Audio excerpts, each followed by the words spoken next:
Oke. Saya ya Bapak Bu ya. Iya Bu, monggo. Ya. Assalamualaikum warahmatullahi wabarakatuh. Waalaikumsalam warahmatullahi wabarakatuh. Waalaikumsalam warahmatullahi wabarakatuh. Yang terhormat Ibu Lestari Emma Anggara SPD SD MAP selaku Kepala SDN 2 Kamolan.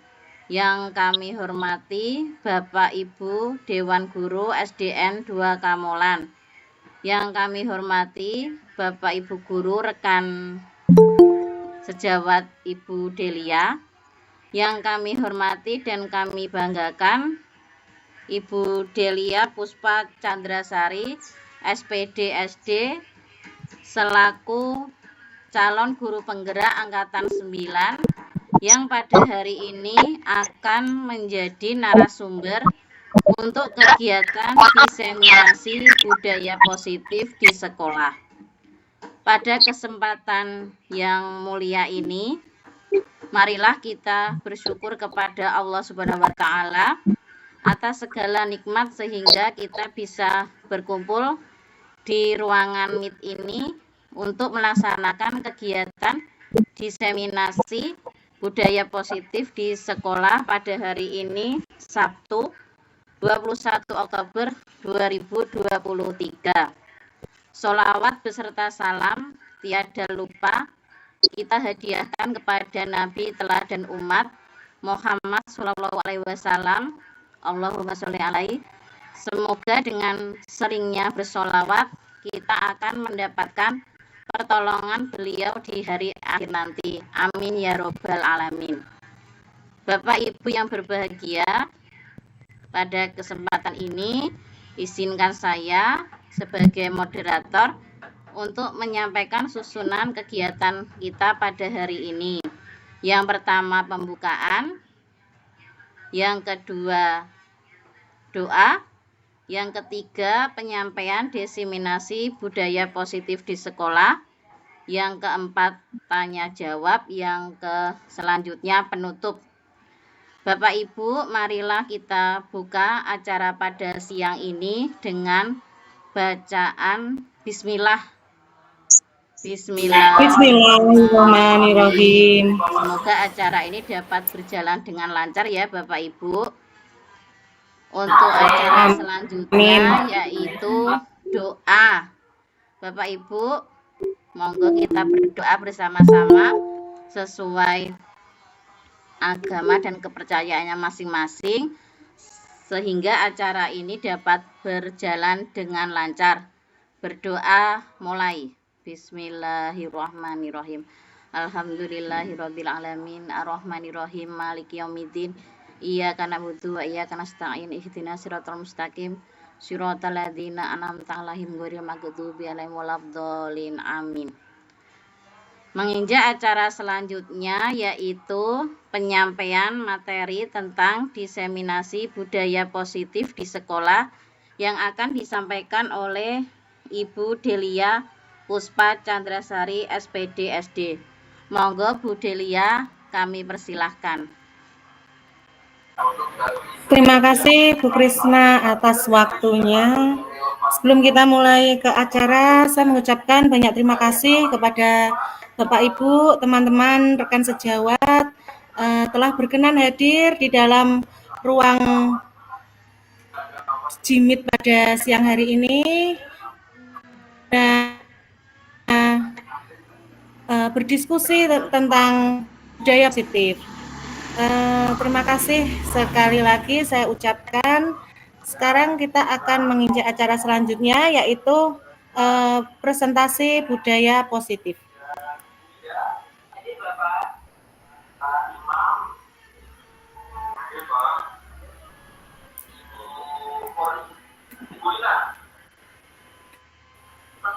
Menyebarkan pemahaman dan penerapan budaya positif.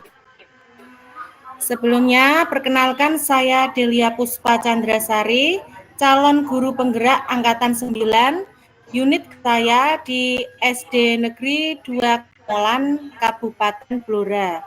Kebetulan SD 2 Kamolan merupakan SD di salah satu di kecamatan di Blora, berbatasan langsung dengan Kecamatan Banjarjo. Kita lanjut. Izinkan saya membacakan komitmen belajar pada siang hari ini, yaitu nyalakan kamera, matikan mic, hadir seutuhnya, baik hati maupun pikiran, hargai waktu bersama, jadilah pendengar yang baik, buat catatan apabila ada hal-hal yang perlu dicatat, klik raise hand di Zoom saat ingin bertanya.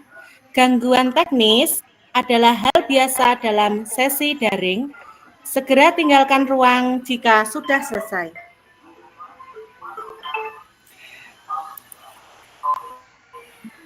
Tujuan pendidikan. Menurut Ki Hajar Dewantara, tujuan pendidikan adalah menuntun segala kodrat yang ada pada anak-anak, agar mereka dapat mencapai keselamatan dan kebahagiaan yang setinggi-tingginya, baik sebagai manusia maupun sebagai anggota masyarakat.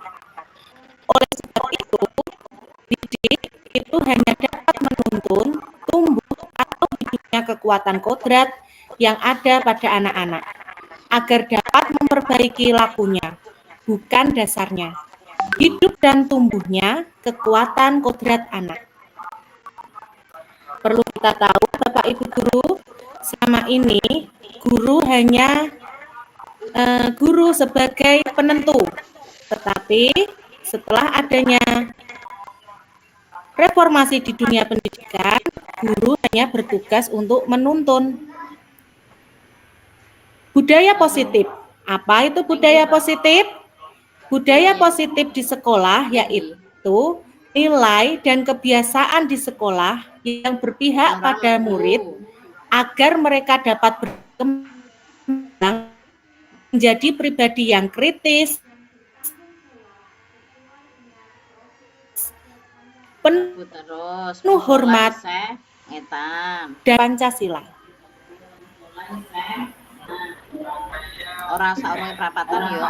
Saya akan memaparkan konsep utama budaya positif. Saja itu perlu kita tahu ada beberapa konsep utama dalam budaya positif, yaitu salah satunya 1. Perubahan paradigma belajar, 2. Disiplin positif, 3. Kebutuhan dasar manusia, 4. Motivasi perilaku manusia, 5. Restitusi, posisi kontrol guru, 6. Keyakinan kelas, 7. Segitiga restitusi.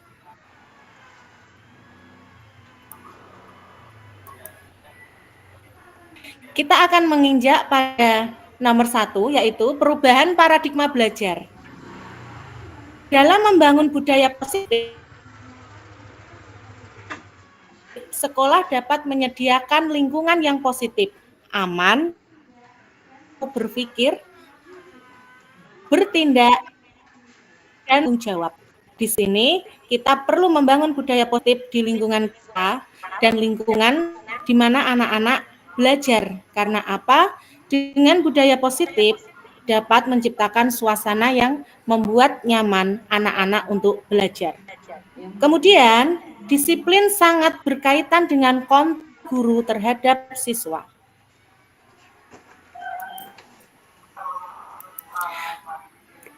Selanjutnya kita menginjak pada kegiatan kepalan tangan. Coba saya minta Bapak Ibu Guru coba kepalkan tangan Anda. Bapak Ibu sekalian coba kepalkan tangan Anda.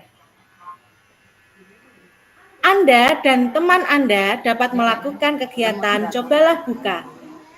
Coba saya ingin tahu bagaimana jika reaksi Anda ketika saya meminta ketika Anda memegang sesuatu benda berharga yang menurut Anda, kemudian kalian jenengan kepal erat-erat benda tersebut dan saya memintanya, Coba saya ingin minta, apakah Anda bersedia memberikan benda berharga tersebut kepada saya?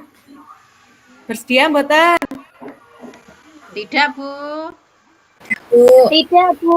Soalnya sangat berharga ini. Jadi tidak akan saya Terima berikan kasih. kepada siapapun. Tidak boleh, Bu. Apapun itu akan tetap saya kepalkan tangan saya dan tidak akan aku bukakan itu. Terima kasih atas pendapatnya. Memang sesuatu yang berharga itu memang perlu untuk dipertahankan. Begitu pula prinsip ya Bapak Ibu semua, prinsip haruslah kita pertahankan. Karena prinsip itu menurut saya itu sangat berharga di dalam kehidupan kita. Cobalah buka. Tugas Anda adalah mengepalkan salah satu tangan Anda. Coba Anda bayangkan bahwa Anda menyimpan sesuatu yang sangat berharga di dalam kepalan tangan Anda. Anda perlu menjaga benda tersebut sekuat tenaga Anda. Karena begitu pentingnya untuk kehidupan Anda. Tugas rekan Anda adalah mencoba dengan segala cara untuk membuka kepalan tangan Anda. Teman Anda boleh membujuk, menghardik, menggoda, bahkan menawari Anda uang agar Anda bersedia membuka kepalan tangan Anda. Ternyata apa? Tidak mau untuk melepaskan. Dari sini kita belajar bahwa apapun yang berharga akan kita pertahankan dengan sekuat tenaga. Karena sesuatu itu patut untuk kita pertahankan. Jadi di sini intinya adalah kuasa atas keinginan kita, kuasa atas kontrol diri kita itu kita sendiri yang menentukan, bukan orang lain, baik itu guru ataupun orang tua, tetapi kita sendiri yang menentukan. Kemudian kita berlanjut, yaitu perubahan paradigma teori kontrol atau ilusi kontrol. Di bawah ini adalah paparan Dr. William Glasser dalam kontrol teori untuk meluruskan beberapa miskonsepsi tentang teori, yaitu ilusi guru mengontrol murid. Sering kita lakukan ya Bapak Ibu guru, baik itu sadar ataupun secara tidak sadar, guru selalu mengontrol murid. Contohnya, guru akan melakukan apapun untuk membuat murid tersebut memenuhi keinginan guru. Contohnya, ketika suasana kelas menjadi gaduh, guru akan memberikan bentaan, perintah, ataupun iming-iming supaya murid mau menuruti guru supaya tertib. Tetapi itu ternyata salah. Kemudian ilusi bahwa kritik dan membuat orang merasa bersalah dapat menguatkan karakter. Salah. Di sini contohnya kritik dan membuat orang merasa bersalah dapat menguatkan karakter. Contohnya ketika kita calon jawabannya ngedekke nggih. Ini loh Bu Guru, kalau kamu tidak manut sama Bu Guru, nilai kamu akan Bu Guru kurangi. Itu ternyata juga tidak benar nggih. Selama ini paradigma itu masih berkutat di dunia pendidikan kita Bapak Ibu. Lah, di sini tugasnya siapa? Tugas dari guru untuk membenahi semua itu. Kemudian ilusi bahwa semua penguatan positif, efektif, dan bermanfaat. Contohnya, ayo kalau kalian mau belajar, dapat nilai bagus, akan Bu Guru kasih reward berupa bintang atau hadiah atau nilai plus. Nah, itu pun ternyata tidak benar. Kemudian ilusi bahwa orang dewasa memiliki hak untuk memaksa. Di sini yang dikatakan orang dewasa adalah bisa guru, bisa orang tua, atau orang-orang dewasa di sekitar anak. Contohnya, ketika kita sebagai orang tua, kita berbicara sebagai orang tua, menginginkan anak kita makan. Ayo makan. Seolah-olah anak kita itu kita. harus makan. Di sini pun juga salah. Karena sebetulnya anak-anak itu memiliki keinginan kontrol dari diri mereka sendiri. Bukan hak orang dewasa untuk memaksa. Walaupun itu untuk alasan kesehatan.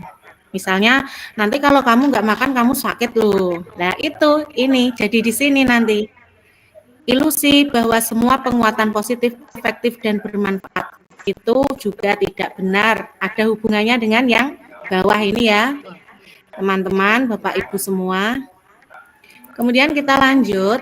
Nah, mengubah paradigma. Siapa sih sesungguhnya yang memiliki kontrol? Di sini ada dua sisi, stimulus respon, kemudian teori kontrol atau pilihan. Kita lihat di stimulus respon. Kita mencoba mengubah orang agar berpandangan sama dengan kita. Ini sering kita lakukan, baik itu sengaja ataupun tidak sengaja. Kemudian teori kontrolnya, kita berusaha memahami pandangan orang lain tentang dunia.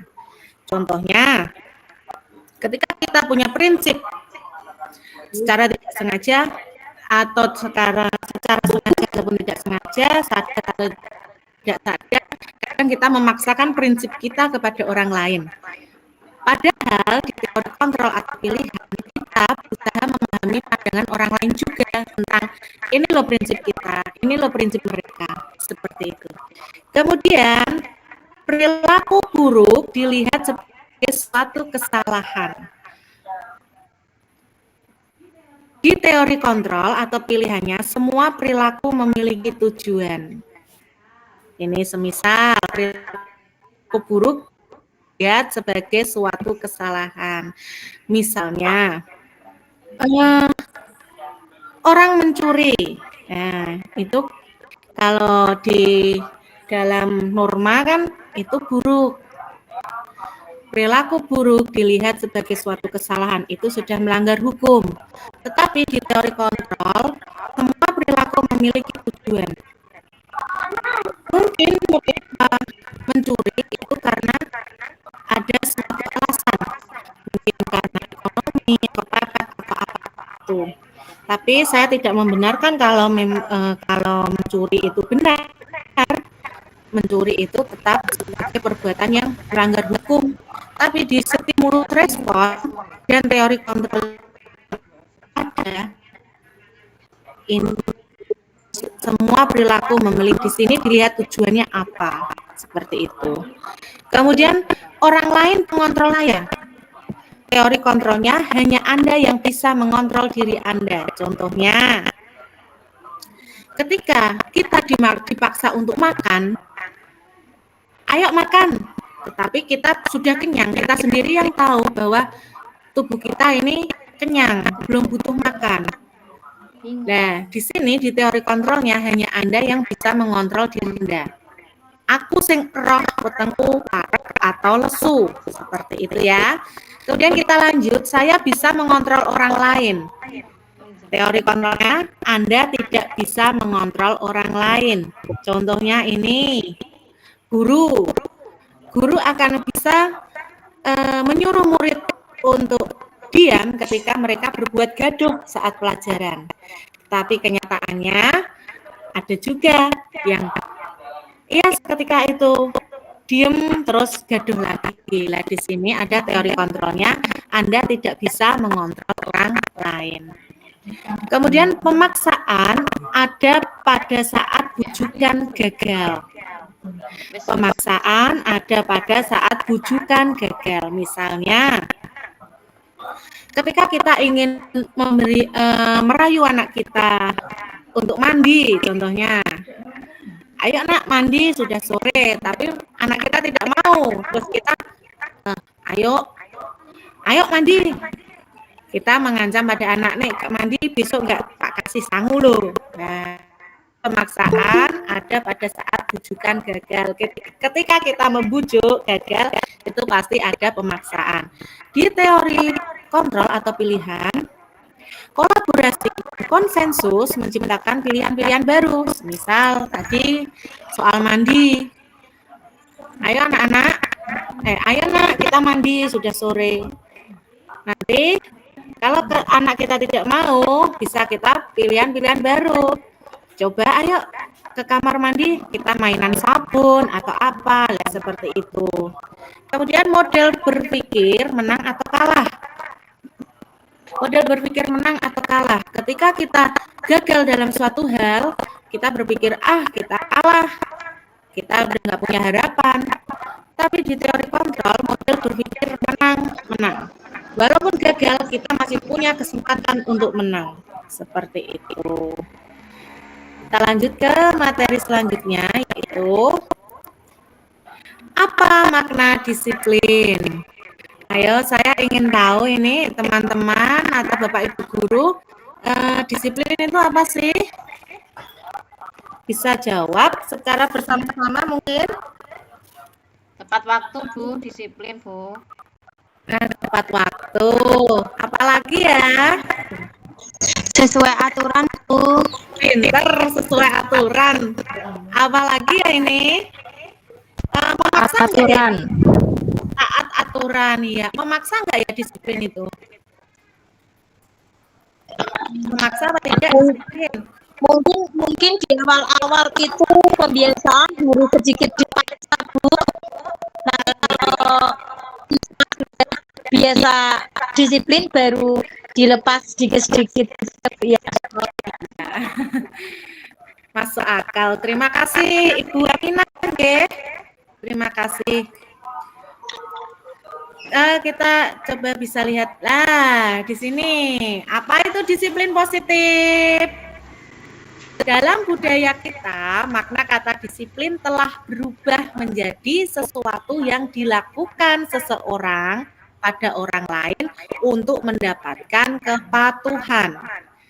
Kecenderungan umum dan menghubungkan kata disiplin dengan ketidaknyamanan, bukan dengan apa yang kita hargai atau pencapaian suatu tujuan mulia. Jadi disiplin di sini sudah berubah menjadi fungsi lain, ya. Kemudian ini disiplin adalah kemampuan memerintah diri sendiri dalam mengontrol dan menguasai diri untuk memilih tindakan yang mengacu pada nilai-nilai yang kita hargai dengan penuh tanggung jawab tanpa diperintah dari orang lain. Ada lagi nih, sebagai pendidik tujuan kita adalah menciptakan anak-anak yang memiliki disiplin diri sehingga mereka bisa berperilaku dengan mengacu pada nilai-nilai kebajikan universal dan memiliki motivasi intrinsik bukan ekstrinsik. Disiplin positif merupakan salah satu cara untuk menerapkan disiplin yang bertujuan untuk menumbuhkan kesadaran serta memberdayakan anak untuk melakukan sesuatu tanpa sogokan, ancaman maupun hukuman. Jadi di sini adalah disiplin positif yang bisa kita terapkan agar anak itu bisa secara kesadaran diri sendiri tanpa adanya paksaan, ancaman, ataupun hukuman. Disiplin akan dipengaruhi oleh kebutuhan dasar manusia. Nah, seperti ini. Realitas kebutuhan setiap orang itu berbeda. Kita harus berusaha memahami pandangan orang lain tentang dunia. Setiap orang memiliki gambaran yang berbeda. Di sini ada 5 kebutuhan dasar manusia. Ada belonging, rasa kasih sayang ya, ada power, kekuasaan, ada fun, kesenangan, ada freedom, kebebasan, dan di sini ada survival. Ini bertahan hidup. Setiap orang pasti memiliki kebutuhan dasar ini 5.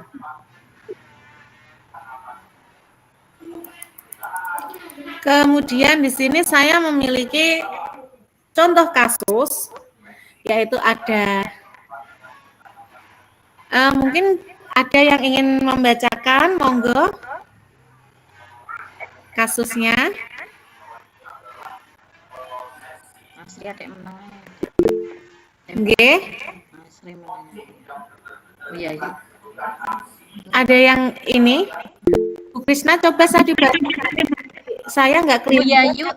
Bu Yayu raise hand, Bu Delia, Bu Yayu. Oke, terima kasih. Ini karena di layar saya tidak kelihatan ya. Ya, Bu Yayu, Bu. Bu Yayu, monggo bisa dibacakan.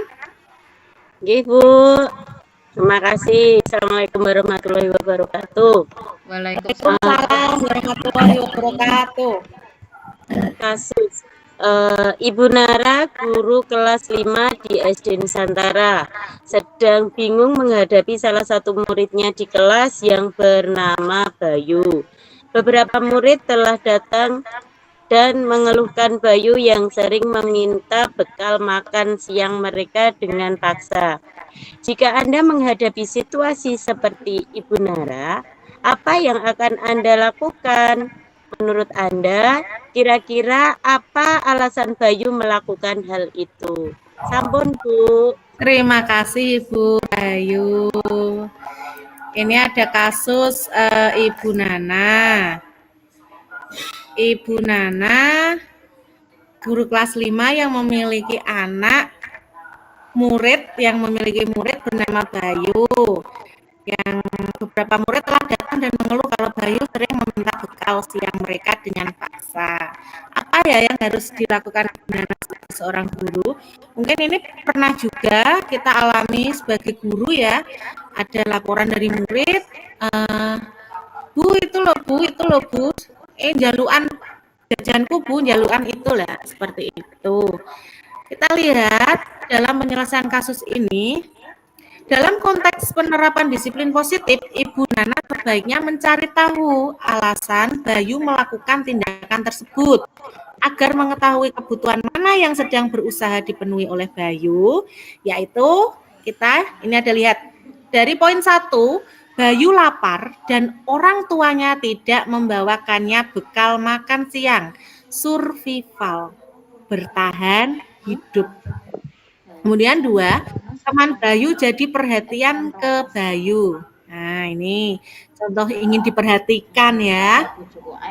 Kemudian poin ketiga, Bayu merasa hebat karena temannya jadi takut dan menuruti keinginannya. Bayu memiliki power atau kekuasaan. Iki lho Bayu, kowe wedi ora mbek aku. Nah, seperti itu. Kemudian di poin 4, Bayu merasa bosan dengan bekal yang dibawakan orang tuanya. Bayu akan merasa bosan. Olah ibu gawakno ngono-ngono wae. Dia ingin kebebasan, freedom di sini ya, kebebasan makan bekal sing beda dari biasanya dia makan. Kemudian di poin 5, Bayu hanya iseng dan dia menikmati ekspresi wajah teman-temannya yang kesal. Ini kenangan. Alah iseng-iseng dia beda koncone dan koncone wedi. Akhirnya dia seneng, happy. Kemudian ini sebentar. Oke.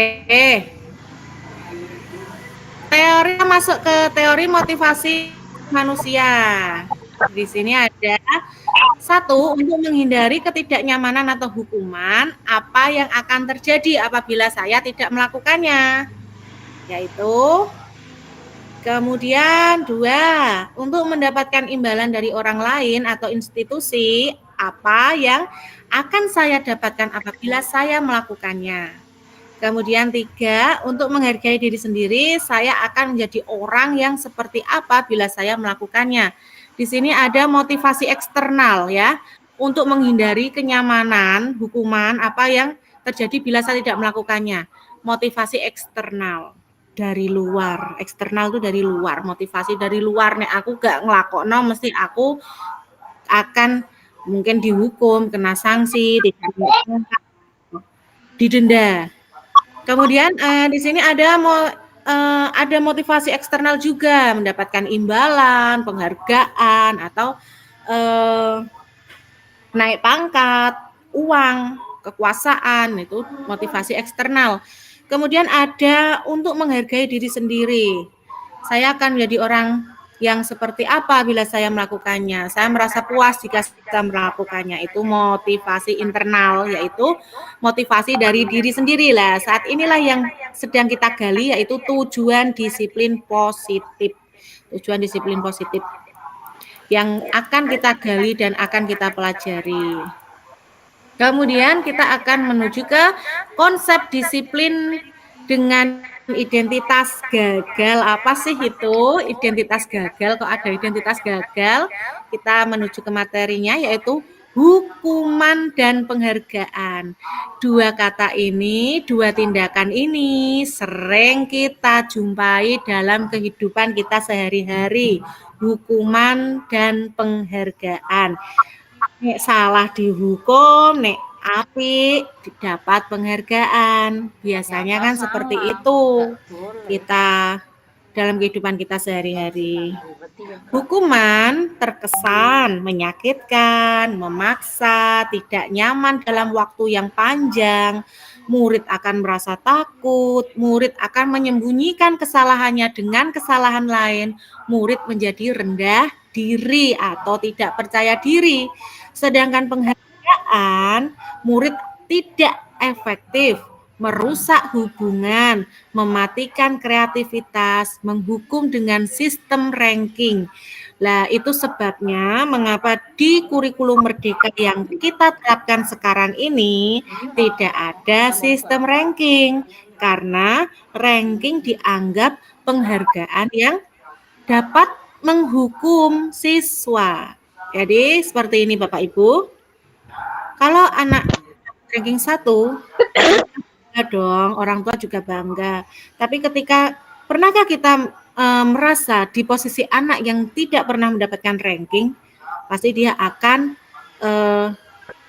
tidak percaya diri, rendah diri, merusak hubungan dengan temannya. Pasti, "Alah, kowe ranking 1, aku ora ranking 1, padahal wingi kowe nggarap tak contoni lho ya, bijiku elek, bijimu apik." Seperti itu akan merusak hubungan.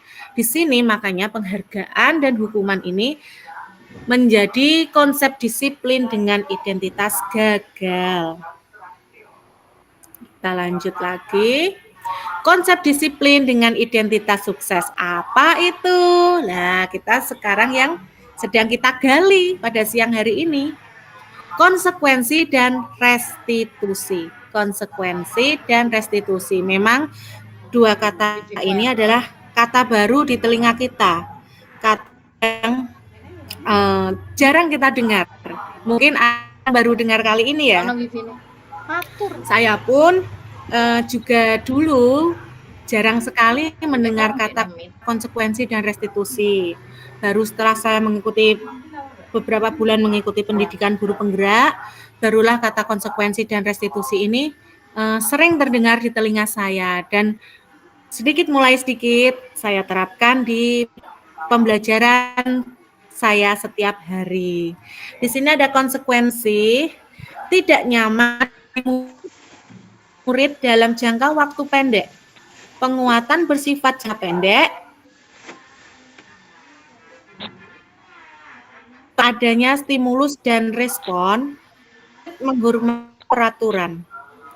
Di sini ada restitusi, bertanggung jawab atas perilakunya, fokus pada pemecahan masalah jangka panjang, murid menghormati dirinya dan orang lain, teori kontrol, murid bersemangat memperbaiki kesalahannya. Jika kita telaah, kedua kata ini, kedua tindakan ini jauh lebih memanusiakan manusia, memanusiakan murid, akan guru melalui konsep disiplin, konsekuensi, dan restitusi. Maka dari itu, marilah kita secara sedikit demi sedikit menjadi reformasi di dunia pendidikan kita. Siapa lagi kalau bukan kita yang akan merubah dunia pendidikan. Kemudian nih,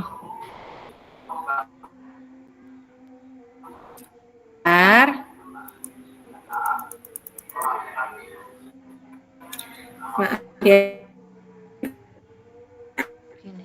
error loadingnya.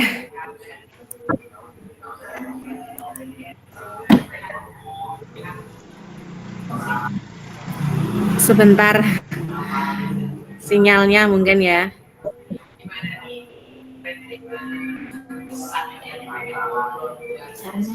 Iya, kok Mbak? Hah? Sebentar. Oh ya. Oke, kita lanjut. Maaf ya, Bapak Ibu. Sinyalnya mungkin ini. Cuacanya panas sekali ya ini hari ini. Ya. Iya, Bu. By the way, terima kasih loh ya sudah mau gabung dalam jimit saya pada siang hari ini walaupun jamnya jam-jam rawan ngantuk ya Bapak Ibu. Terima kasih juga saya ucapkan kepada Bapak Ibu wali murid kelas 4 yang telah gabung di jimit saya. Ini juga ada saya sapa-sapa sebentar ya ini biar nggak ngantuk. Ini ada calon ibu dosen ini dari Jakarta ikut meet saya pada siang hari ini. Halo Ibu Nurul, selamat siang. Ada juga Ibu Kepala Sekolah dari SD Karangturi Rembang, Ibu Dina Widianti. Halo Bu. Ya, terima kasih Bu Delia. Semangat ya. Ini Ibu Kepala Sekolah Ladan ini di Kabupaten Rembang, khususnya di Kecamatan Lasem. Mungkin bisa sharing-sharing ya Bu ya. Next time kita adakan Zoom lagi, sharing-sharing tentang budaya positif yang Ibu kembangkan di sekolah Ibu. Oke, siap ya Bu Delia. Terima kasih Bu Kepala Sekolah Ibu Dina Widiati. Ini jadi salah satu figur panutan saya ini, Ibu Dina ini. Teman kecil ya, tapi luar biasa. Betul, sangat amat luar biasa dalam pembenahan dunia pendidikan. Jadi kita membenahi dunia pendidikan kita itu enggak langsung tapi kita benahi dari lingkungan sekolah kita dulu. Ini udah luar biasa saya lihat dari story-storynya Ibu, dari cerita-cerita Ibu udah istimewa sekali. Saya iri Bu kadang nyontoh. Ya, teman-teman pertama kali diajak dulu Bu Delia biar ikut pelatihan di penggerak.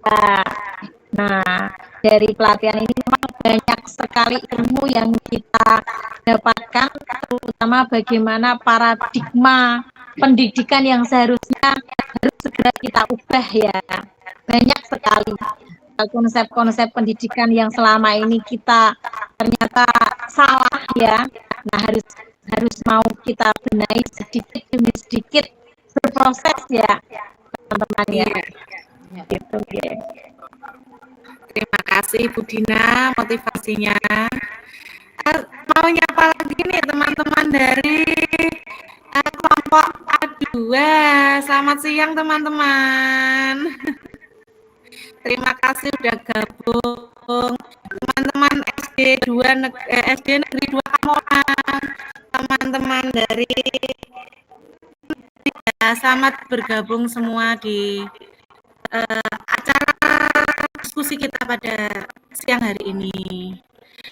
Oke, kita lanjut lagi. Hukuman dan sanksi atau konsekuensi, yaitu ini ada satu kasus ini, Hani kurang menguasai pelajaran matematika sehingga pada saat pelajaran tersebut berlangsung dia lebih banyak berdiam diri atau menggambar di buku pelajarannya. Pada saat guru memberikan pertanyaan kepada Hani menjadi gugup, kaget dan tidak sengaja menjatuhkan tasnya dari kursi serta tiba-tiba menjadi gagap, dan pada saat berupaya menjawab seluruh kelas pun tertawa melihat perilaku Hani yang berbicara tergagap dan terkejut tersebut. Budi ya, selaku guru membiarkan teman-temannya Hani menertawakan Hani yang tergagap dan malu luar biasa, dan malahan Hani untuk maju ke depan dan berdiri di depan kelas sambil menunjuk hidungnya karena tidak bisa menjawab pertanyaan Budia. Kelas makin gaduh dan anak-anak pun tertawa melihat Hani di depan kelas memegang ujung hidungnya. Apakah Anda setuju dengan tindakan Budiah terhadap Hani? Ayo setuju nggak ini Bapak Ibu Guru? Bapak Ibu Wali kelas setuju mboten ini nek putrane jenengan dingatake kalih gurune?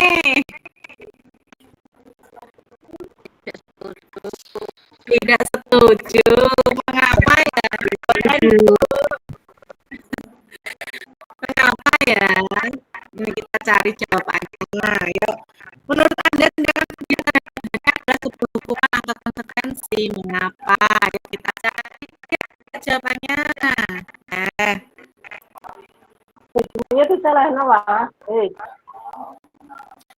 Pastinya kita tidak akan setuju ya jika anak kita mungkin ya seperti itu kan, intinya kan ini ditertawakan ya, dibuat down mentalnya, karena ini adalah hukuman yang menurut saya ini hukuman yang mengenai psikis atau jiwa mental anak ya, betul.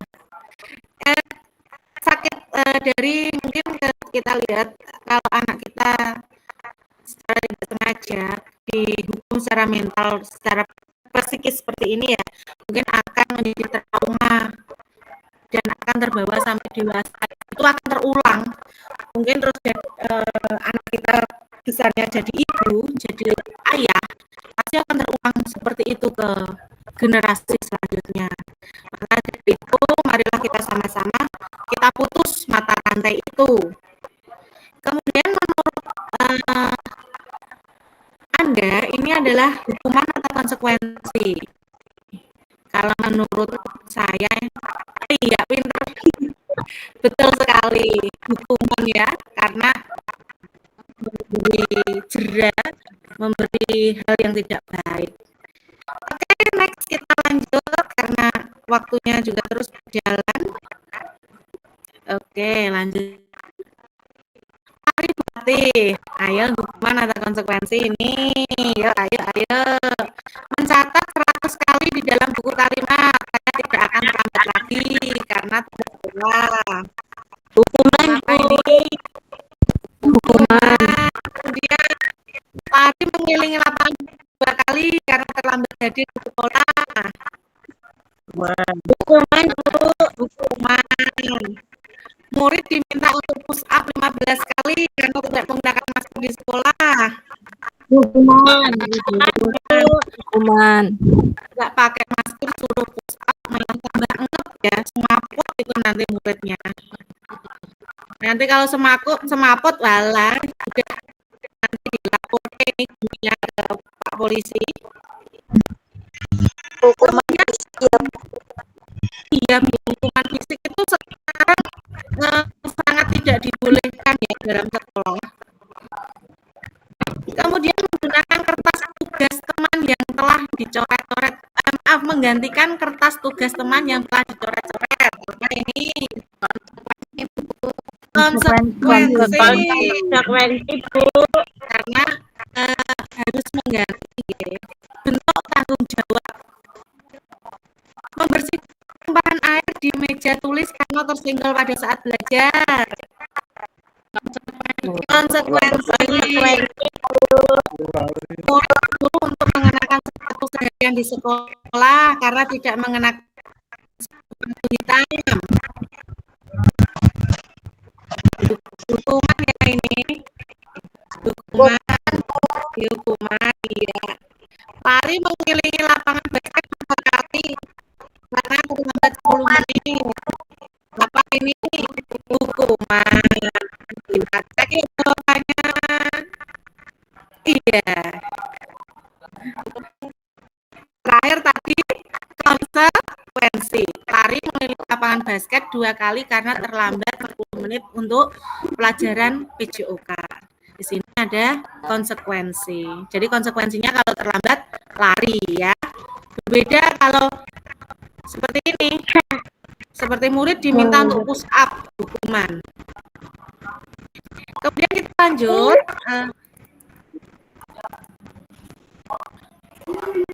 Konsep disiplin, pendekatan restitusi kasih itu sebuah cara menanamkan disiplin positif pada murid. Restitusi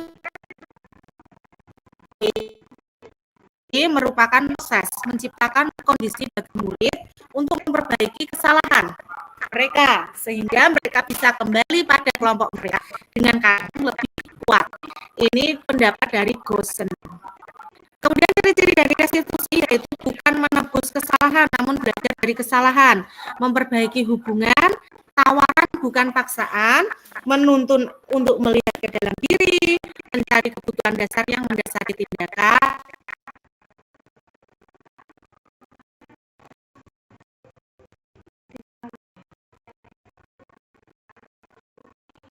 pendekatan restitusi. Kita lanjut ya. Restitusi komposisi kontrol guru apa sih itu? Di sini saya akan ada beberapa gambar menunjukkan beberapa pengalaman selagi atau pengalaman yang lain dalam kehidupan sehari. Hukum di sini guru sebagai kontrol mempertahankan diri adalah hal yang meminta Dino cara lain yang lebih efektif. Nah saat ini Dino berada di ruang kepala sekolah. Ibu Suti menanyakan Dino yang telah disepakati Ibu Suti, melanjutkan bertanya apakah bersedia memperbaiki kesalahan yang telah dilakukan Anto. Dino pun mengangguk. Kemudian Ibu Suti balik bertanya kepada Dino, hal apa yang bisa dilakukan Dino untuk masalah? Menjawab, kancing saya diperbaiki Pak. Ibu saya akan sangat marah kalau melihat kancing baju sampai copot gini. Ibu Suti pun kembali bertanya ke Dino, apakah yang akan kita lakukan untuk mengganti 3 kancing Anto yang terlepas?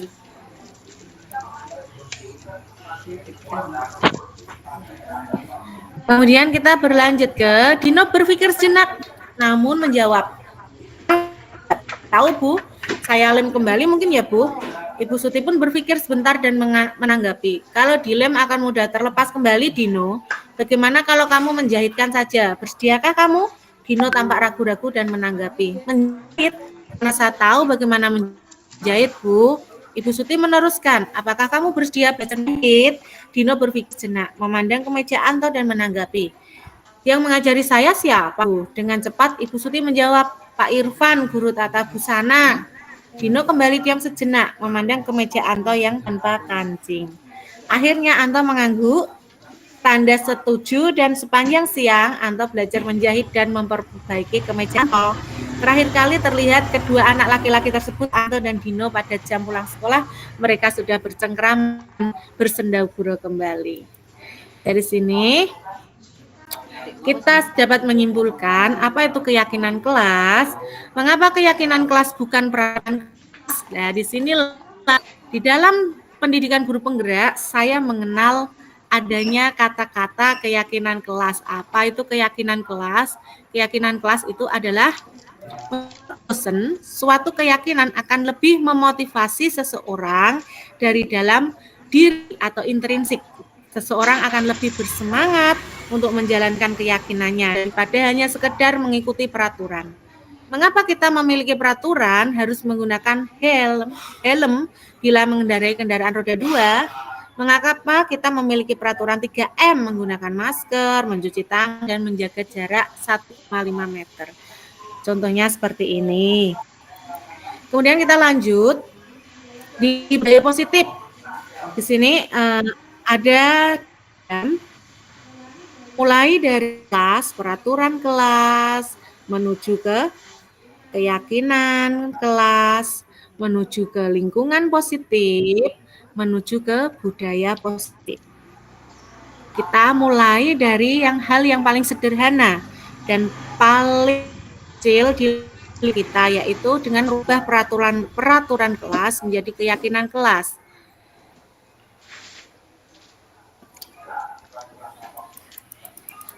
Ngantuk Bapak Ibu? Tidak Bu, lanjut Bu Delia. Lanjut. Masih ada beberapa semangat, menit. Bu. Masih semangat. Oke, terima Semangat kasih. mengikuti, Bu. Terima kasih semua. Masih ada beberapa menit, kita lanjut kerja.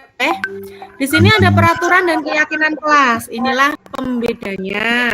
Kalau peraturan, selalu kembalikan buku ke tempatnya. Keyakinan kelas, tanggung jawab. Dilarang mengganggu orang lain. Keyakinan kelasnya menghormati orang lain. Peraturannya, hadir di sekolah 15 menit sebelum pembelajaran dimulai. Keyakinannya, menghormati orang lain, berkomitmen. Peraturan kelas, dilarang melakukan kekerasan. Keyakinan kelasnya, keselamatan, menghormati orang lain. Peraturannya, dilarang menggunakan narkoba. Keyakinannya, kesehatan. Karena narkoba itu kan barang haram ya, rusak kesehatan. Bergantian atau menunggu giliran. Keyakinan kelasnya menghormati orang lain atau bersabar. Peraturannya gunakan masker. Keyakinan kelasnya kesehatan, keselamatan untuk diri kita sendiri tentunya dan orang lain. Peraturannya jangan berlari di kelas atau koridor. Keyakinan kelasnya keselamatan atau keamanan. Ini ke diri kita sendiri. Oke, lanjut. Pembentukan keyakinan kelas. Bagaimana sih kita caranya melakukan pembentukan keyakinan kelas? Yaitu keyakinan kelas itu bersifat lebih abstrak daripada peraturan yang lebih rinci dan konkret. Abstrak itu kita bisa menjabarkannya sendiri, ya. Tidak, kamu harus seperti ini, kamu harus seperti ini, tidak seperti itu, tapi lebih bagaimana kita menanggapinya. Kemudian keyakinan kelas berupa pernyataan universal. Maaf, saya ulangi. Keyakinan kelas berupa pernyataan universal. Pernyataan keyakinan kelas dibuat dalam bentuk positif. Jadi kata-katanya itu menggunakan kata-kata positif. Jadi seperti kata jangan itu sebaiknya jangan dikan, karena itu bukan salah satu contoh kata positif. Kemudian keyakinan kelas hendaknya tidak terlalu banyak sehingga mudah diingat dan dipahami. Keyakinan kelas sebenarnya sesuatu yang dapat diterapkan di lingkungan tersebut, sederhana, mengena, seperti itu ya. Kemudian semua warga kelas ikut berkontribusi dalam pembuatan keyakinan kelas lewat kegiatan curah pendapat. Bersedia meninjau kembali keyakinan kelas dari waktu ke waktu. Jadi selalu diupdate ya keyakinan kelasnya. Apakah keyakinan kelas kita ini sudah tepat atau belum sesuai, atau perlu kita ganti, perlu kita tambahi atau apa. Di sini saya tuliskan keyakinan dokumentasi sosialisasi keyakinan kelas. Ini sudah saya lakukan di kelas saya seperti ini. Kita lanjut ke segitiga restitusi. Apa sih segitiga restitusi itu? Proses menciptakan kondisi bagi murid untuk memperbaiki kesalahan mereka, sehingga mereka bisa kembali pada kelompok mereka dengan karakter yang lebih kuat. Melalui restitusi, guru dapat membantu murid menjadi lebih memiliki tujuan, disiplin positif, serta memulihkan dirinya setelah berbuat salah. Membantu murid untuk jujur pada diri sendiri dan mengevaluasi dampak dari kesalahan yang dilakukan. Kemudian memberikan penawaran bukan paksaan. Jadi nawarin ya. Gimana kalau gini sih?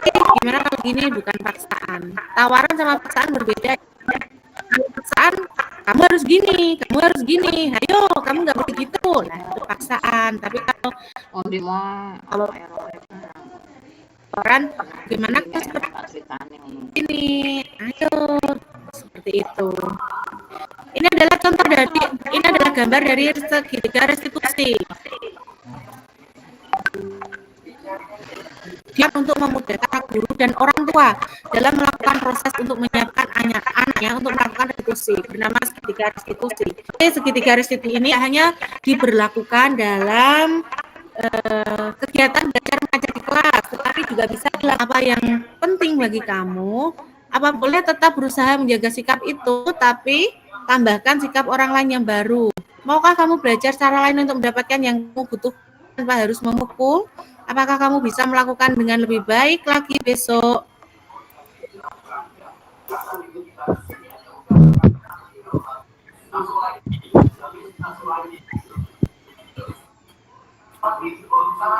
di sini menanyakan keyakinan. Apa sih? Apa saja ini? Ada apa nilai yang kita percaya di dalam kelas atau sekolah kita? Nilai-nilai umum apa yang telah kita sepakati?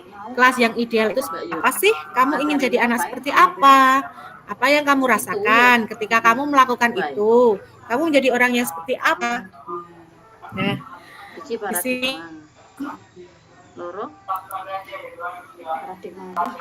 ini akan start segitiga restitusi yang telah saya lakukan kemarin ya. Ada murid kan?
Saya ini Bapak Joko ini dari area Tunjungan nih, saya Selamat siang Pak Joko. Terima kasih udah mau gabung unit kita siang hari ini. Sudah bisa Bu Delia? Ya. Oh iya, kasih deh waktu tempat saya kembalikan. Maaf Bapak Ibu guru, tadi ada kendala sinyal nggih. Tadi sudah disampaikan tentang pengimbasan budaya positif di sekolah, sudah disampaikan Bu Delia. Tadi ada 7 ya Bapak Ibu, mulai dari yang pertama perubahan paradigma belajar, yang kedua disiplin positif, yang ketiga kebutuhan dasar manusia, yang keempat motivasi perilaku manusia, yang kelima restitusi posisi kontrol guru, yang keenam keyakinan kelas, yang ketujuh segitiga restitusi. Dari 7 materi tersebut, kira-kira Bapak Ibu guru, monggo kalau ada pertanyaan bisa disampaikan kepada Bu Delia, nanti dijawab Bu Delia. Monggo Bapak Ibu, bila ada yang bertanya.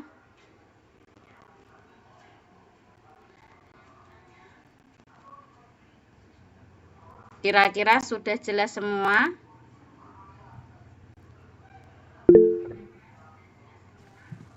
Sampun Bu, jelas kata welo-welo.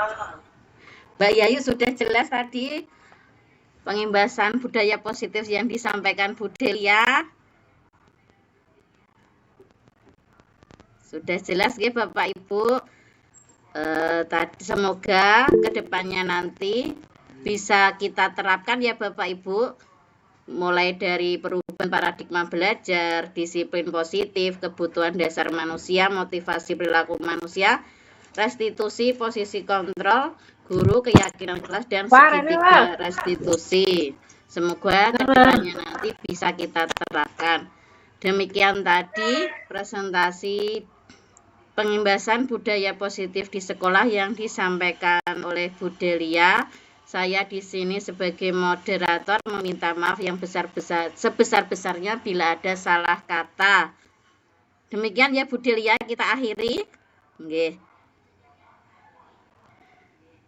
Kita akhiri Bu Delia. Oke Bu, monggo. Untuk teman-teman dan rekan guru, mulai dari rekan guru SDN 2 Kamolan, rekan Bu Delia dari calon guru penggerak angkatan 9, kemudian dari yang lainnya juga, saya sebagai moderator mengucapkan terima kasih yang sebesar-besarnya. Wabillahi taufik wal hidayah. Wassalamualaikum warahmatullahi wabarakatuh. Waalaikumsalam warahmatullahi wabarakatuh. Monggo Bapak Ibu meninggalkan waktunya. Terima kasih banyak.